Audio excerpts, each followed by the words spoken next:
시청자 여러분 안녕하십니까? BOA 뉴스투데이 시작합니다.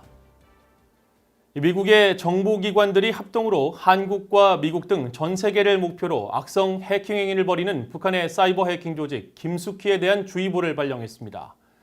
미국 국토안보부 산하 사이버안보와 사회기반시설안보국과 연방수사국 FBI, 사이버사령부 산하 사이버국가임무부대는 27일 발령한 합동주의보를 통해 북한의 지능형 지속위협그룹 김숙희가 전 세계적인 목표물을 대상으로 악의적 사이버 활동을 벌이고 있다면서 북한의 악성 해킹 활동으로부터 민간 기업을 보호하기 위해 주의보를 발령했다고 밝혔습니다.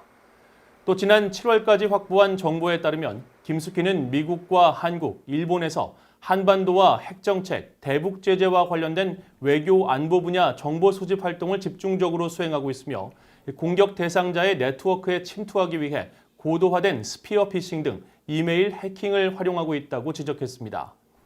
특히 김숙희가 한국의 기자를 사칭해 한반도 문제나 코로나 바이러스, 비핵화 협상 등을 주제로 한 화상 인터뷰에 대상자들을 초청하는 이메일을 발송하고 악성 코드를 첨부해 접속을 유도하거나 악성 브라우저 설치를 유도하는 방식으로 대상자의 컴퓨터를 해킹해왔다면서 관련 기관과 기업들의 적극적인 주의를 당부했습니다. 마크 네퍼 미국 국무부 부차관보가 미국은 북한과 협상을 재개할 준비가 돼 있다는 미국 정부의 기존 입장을 재확인했습니다. 북한 핵과 미사일 문제 해결에서 미국과 한국이 보조를 맞춰 앞으로 나아가는 것이 중요하다고 강조했습니다. 이조은 기자가 보도합니다. 미국 국무부의 마크 네퍼 한국 일본 담당 부차관보는 27일 워싱턴의 애틀랜틱 카운슬과 동아시아 재단이 미한 동맹을 주제로 공동 주최한 화상대담에서 미국은 북한과의 외교에 열려 있다는 미국의 기존 입장을 다시 강조했습니다. 그동안의 미북 정상 간 만남을 언급하고 대화와 외교를 통한 해법이 중요하다면서 미국은 시간과 장소에 관계없이 북한과 마주 앉을 준비가 돼 있다는 겁니다. While we have had three leader-level meetings between the president and Chairman Kim, we've also emphasized constantly, virtually every day, that the door to diplomacy remains open and that we are ready to sit down with the North, any place and any time, because we regard dialogue and resolving these issues through diplomacy in a peaceful manner as being absolutely paramount. 네퍼 부차관보는 또 북한 문제 해결을 위해 미국과 한국이 보조를 맞추는 것이 중요하다고 거듭 강조했습니다. First of all, the centrality of the U.S.-South Korea alliance in addressing North Korean nuclear missile issues is critically important that our two countries stay in lockstep and that we are fully lashed up going forward. 패널로 함께 참석한 테드 요호 하원 외교위원회 아시아 태평양 소위원회 공화당 간사는 미북 정상 간 만남을 지지한다면서도 추후 협상에서 실질적인 비핵화 합의가 있어야 한다고 강조했습니다. And I think the best way to do that is for Kim Jong-un and Donald Trump to sit across the table, learn each other, work from that, and then bring your diplomatic core in there. But we have to get an agreement of what denuclearization is and how it's going to work. And Kim Jong-un has to have the security and the certainty that he can move into a market economy by maintaining power.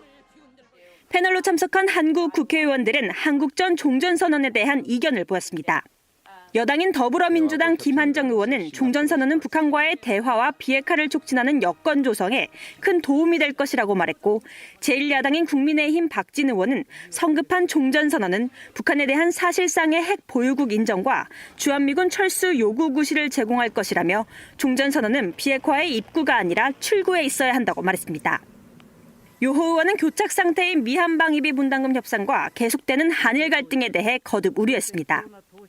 As long as our negotiation teams remain unable to reach an agreement, our military readiness and capabilities of the USFK to deter and respond to threats will be severely impaired. 또 한일 간 역사적 문제는 미한일 3국 간 영내 공조를 심각하게 방해한다며 한국과 일본의 갈등 해결을 촉구했습니다. 요호 의원은 그러면서 한일 갈등 해소 과정에서 미국도 양국 간 유대 관계를 촉진하는 데 적극적인 역할을 해야 한다고 강조했습니다. BOA 뉴스 이존입니다.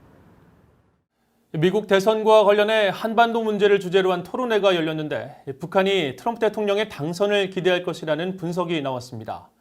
전문가들은 또 러시아는 중국만큼 북한에 영향력이 없으며 다음 주 미국 대선에서 누가 당선되든 북한 문제는 복잡해질 것이라고 지적했습니다. 김영교 기자가 취재했습니다. 워싱턴의 싱크탱크인 카네기 국제평화기금이 27일 미국 대선 이후 한반도라는 주제로 연 인터넷 간담회에서 자오통 카네기 칭화 국제정책연구소 선임연구원은 북한의 중국 경제 의존도가 높아지고 있지만 중국이나 북한 모두 바라는 상황은 아니라고 지적했습니다. 북한은 중국 의존도가 커지는 것을 꺼려하고 중국 역시 북한의 경제적 안정 유지에 책임을 지기 싫어한다는 겁니다. 그러면서 북한의 김정은 국무위원장은 도널드 트럼프 대통령이 재선되길 바랄 것이고 조 바이든 전 부통령이 당선된다면 비핵화 협상에서 미국의 양보를 얻어내기 위해 강한 정치적 신호를 보내려 할 것이라고 전망했습니다. He still had hope that he could reach some interim deal with Trump so that he would only give up a little of his nuclear program. 알렉산더 가부예프 카네기 모스크바 센터 선임 연구원은 북한 문제에 있어 러시아는 중국만큼 영향력이 크지 않다고 지적했습니다. 그러나 러시아는 중국의 전략에 의존하며 상대적으로 작은 파트너로서 중국에 협조할 것이며 북한 정권이 핵무기를 포기하게 하는 건 불가능한 것으로 보고 만일 미국과 중국의 갈등 무대가 한반도가 될 경우 러시아는 중국의 편에 설 것이라고 진단했습니다. Nobody believes that this program can be totally dismantled. That's the consensus view in Moscow. Russia doesn't have much leverage over North Korea, unlike China. So the economic relationship is pretty small. 백악관 국가안보회의 수석보좌관을 역임했던 폴 헤일리 카네기 칭화 국제정책소장은 북한의 핵 위험은 트럼프 대통령이 취임 때보다 더 커졌다고 지적했습니다. As a result, I think the U.S. finds itself in a much worse situation, and therefore, I think we are, with that challenge that we've had for some time has only become more intense and more complex. 간담회에 참석한 전문가들은 일주일 앞으로 다가온 대선 이후 북한 문제는 누가 미국 대통령으로 당선되든지 복잡하게 얽힌 직면한 과제라는 데 의견을 같이 했습니다. VOA 뉴스 김현교입니다. 미국 국무부가 전 세계 핵무기 활동을 완전히 금지하는 유엔 핵무기 금지 조약의 내년 1월 발효와 관련해 실효성이 없으며 오히려 핵 비확산 체제를 약화시킬 수 있다고 지적했습니다. 모건 오테이거스 국무부 대변인은 26일 전 세계 모든 핵무기 활동을 완전히 금지하는 핵무기 금지 조약의 발효 조건이 최근 충족된 데 대한 VOA의 논평 요청에 유엔의 핵무기 금지 조약은 어떤 나라의 안보와 평화, 안정도 향상시키지 못할 것이라면서 실제로 핵무기를 보유한 그 어떤 나라도 포함되지 않은 조약은 실효성이 없으며 핵무기를 감축하지도 못할 것이라고 말했습니다. 50개 비준국에는 5대 핵보유국과 실질적인 핵보유국인 이스라엘과 인도, 파키스탄을 비롯해 북한과 한국, 일본도 포함되지 않았습니다. 반면 유럽연합 EU 대변인은 27일 VOA에 EU는 전 세계 핵 군축과 비확산 체제의 보존과 강화를 확고히 지지한다며 EU 회원국 전체는 핵 확산 금지 조약 6조에 따라 핵 군축 추구에 전념하고 있으며 내년 1월 핵무기 금지 조약의 발효 비준국들과 이를 지지한 시민사회 단체들을 축하한다는 입장을 밝혔습니다.